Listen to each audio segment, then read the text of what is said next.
Hey guys, welcome back to the Studley vlog. Today we are going on a road trip up to Mammoth. I packed up all of our camping supplies and gear, and of course the goodies, tons of film and batteries. We headed out on our trip with a long drive ahead of us, so Peter wanted to get some Starbucks.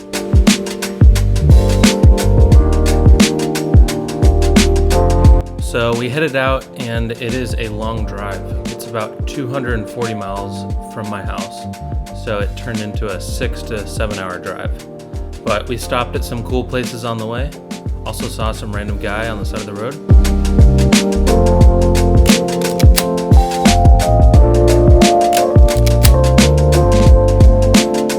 On the trip, I had a few different cameras and a bunch of film and ended up shooting over 45 rolls of film. So the video is going to be a bit long, but it'll be worth it. I got some cool stuff.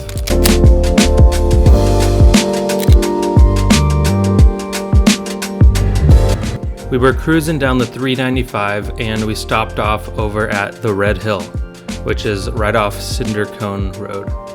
Now this is a giant mountain that is just straight up red. It is pretty crazy. So I pulled out some Ektar 100 and I loaded up my Pentax 6.7 medium format camera. Now I chose Ektar 100 because it is a super fine grain film that has a lot of contrast and renders landscapes very nicely. So I knew that I could get that extra punch in the shots that I needed.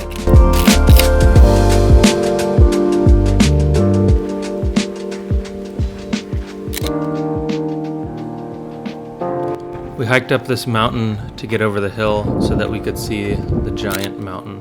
That sounds really weird, but it was pretty cool. The hill is called the Red Hill because it's a red hill, but they say that there was volcanic eruptions about 10 to 15,000 years ago, but according to the internet, it was about 600 years ago. Now the red comes from the pumice and lava rock, which honestly is pretty crazy how bright red it is.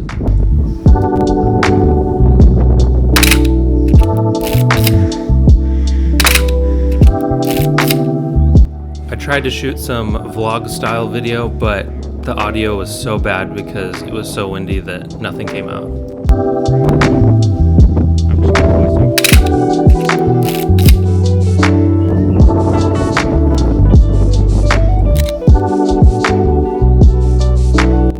I bet you guys are wondering, who's this dude that you're with? This is actually my buddy Peter, aka Little Peter, and he's a friend of mine and a fellow photographer that I've known for maybe 10 years now.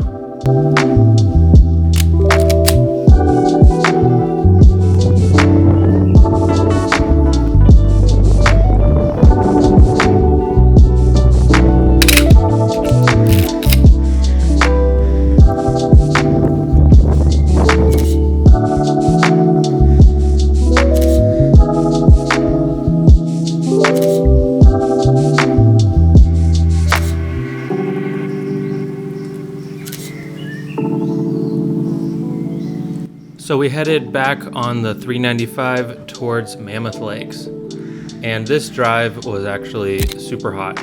It turned out to be 115 degrees in Death Valley, which we were driving through, and it was just gnarly.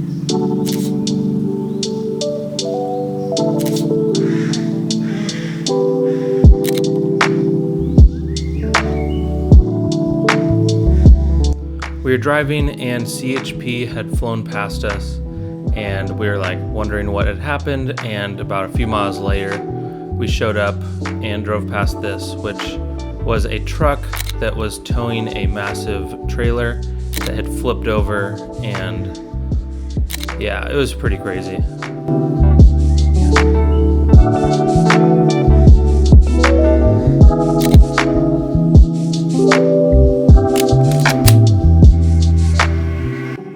We pulled off again, and it was just such an amazing scene right here.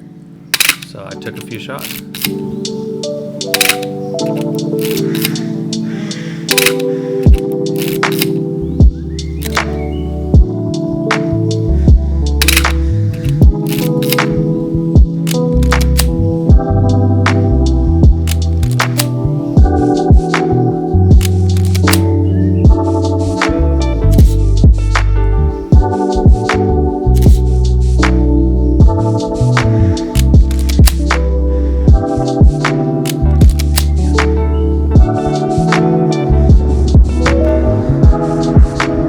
We finally made it to Mammoth Lakes, and it was a long drive, but it was so much cooler there. And Peter showed me around to a couple spots that he hangs out with his family when they go on vacation here.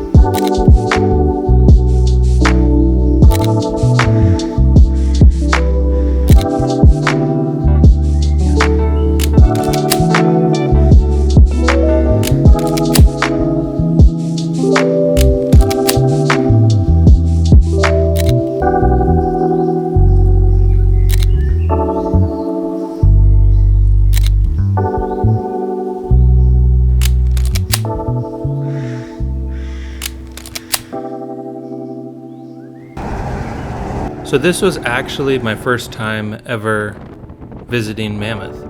I had heard of Mammoth Mountain and Mammoth Lake, but I didn't know that it was Mammoth Lakes and that there was like tons and tons of different lakes up here. Peter had wanted to show me Horseshoe Lake, which is actually a pretty interesting place.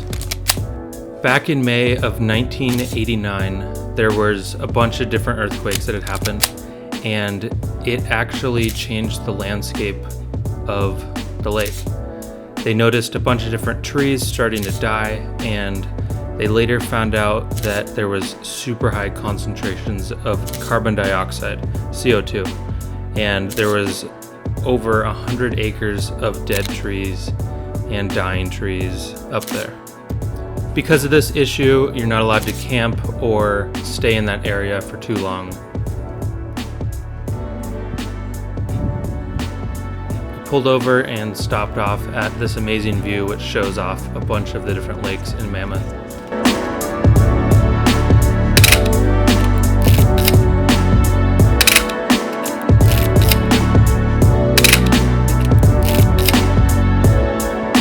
Due to restrictions with the coronavirus, they weren't doing online appointments for camping, so we actually went around to 10 or 15 different campgrounds up there, and we could not find a spot to stay for the night. So we ended up driving back down and found this super dope place called Convict Lake.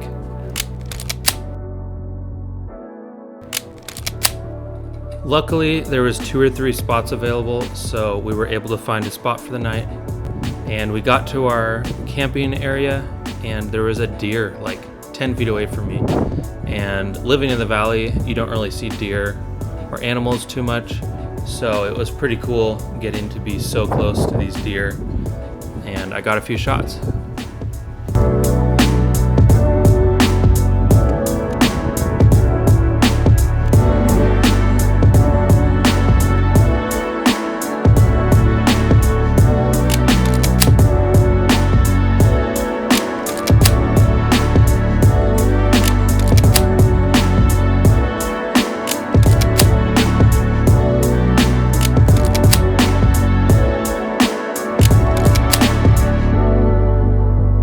Originally, me and Peter were both going to sleep in the van, but it was a little cramped for us, so I took the tent.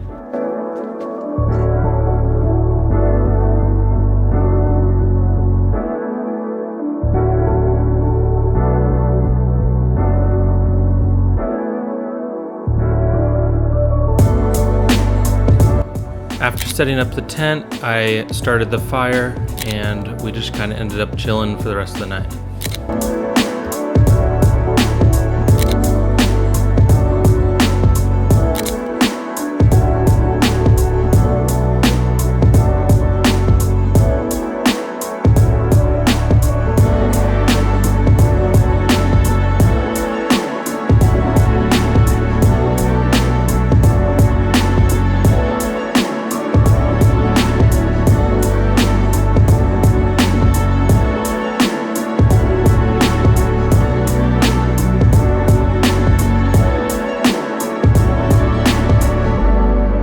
After it got pitch black outside, we headed over to the lake to take some long exposures. It was pretty amazing being able to see the stars so bright because I'm used to living in LA where there's so much light pollution that you can't even see them most of the time. I had seen some stuff in the news about this comet called Neowise that was going to be visible, and I didn't know it at the time, but I picked it up in this shot. It was so crazy. As we were walking back to our camp spot, we had heard some weird growling noises, and we thought it was just someone sleeping.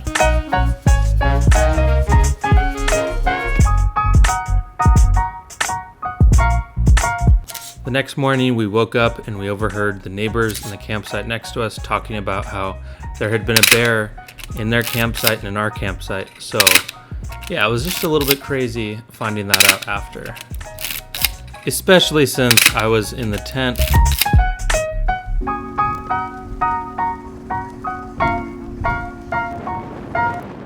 We had some breakfast and headed out on our next adventure.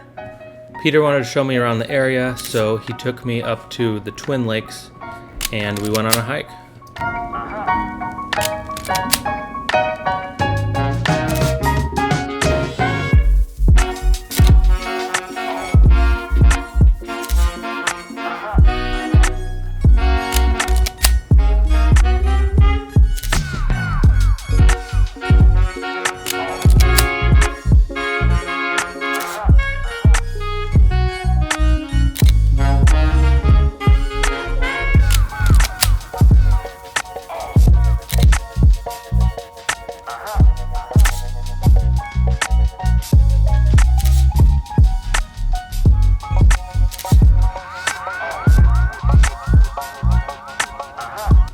This part in the hike, there were some gnarly reflections, so I decided to take a double exposure.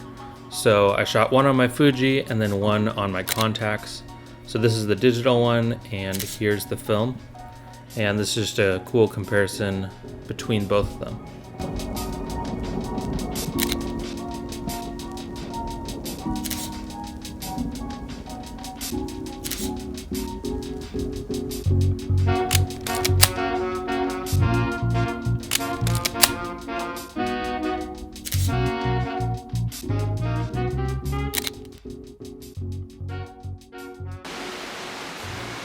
We came across this amazing waterfall, and it was actually super loud over there, but it was just so cool.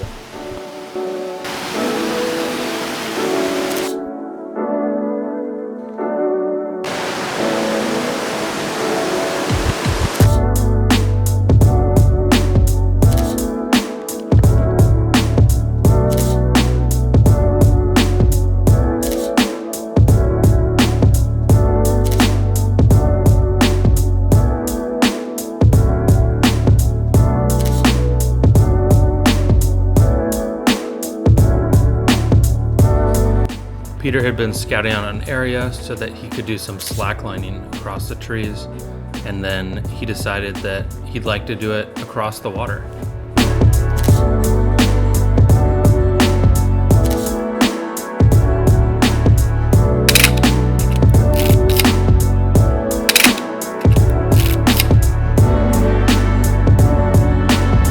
Stop! You violated the law.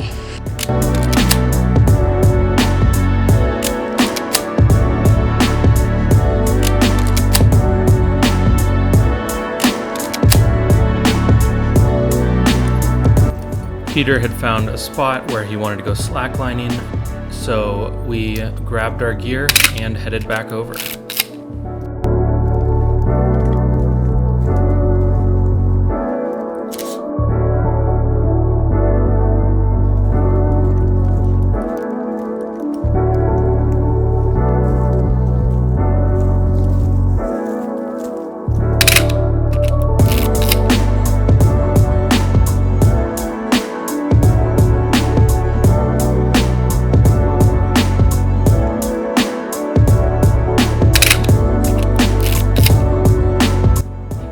spot where he wanted a slackline was across these old tree trunks.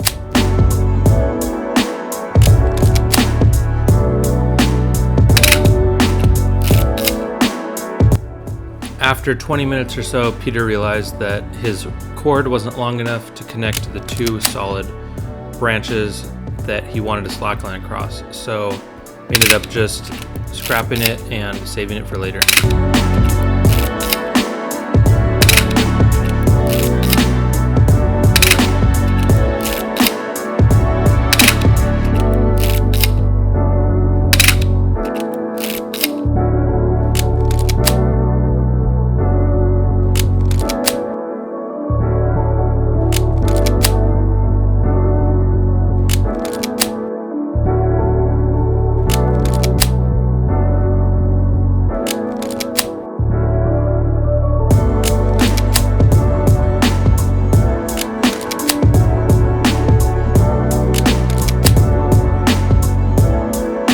Since Peter had been chilling in the water, I thought of a cool idea for a photograph. So I had him head back out there, and then I ended up going in the water as well.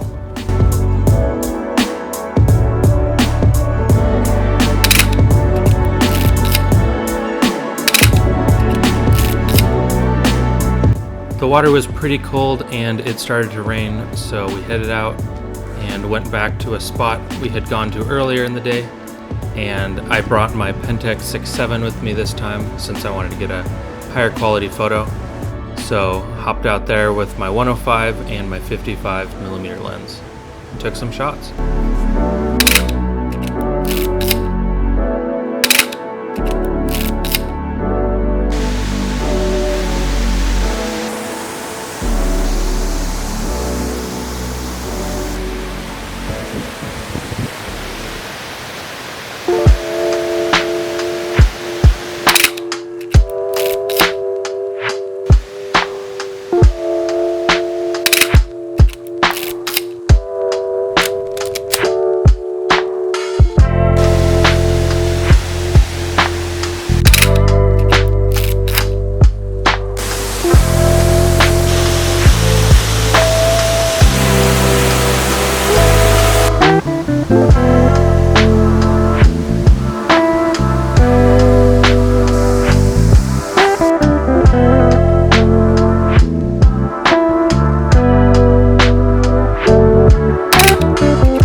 Came across this little skate park, and luckily I had my cruiser board in the car with me, so we skated around a little bit and put together this video. Enjoy.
Thanks for tuning in. I will be coming out with the part 2 to this trip pretty soon, so keep an eye out.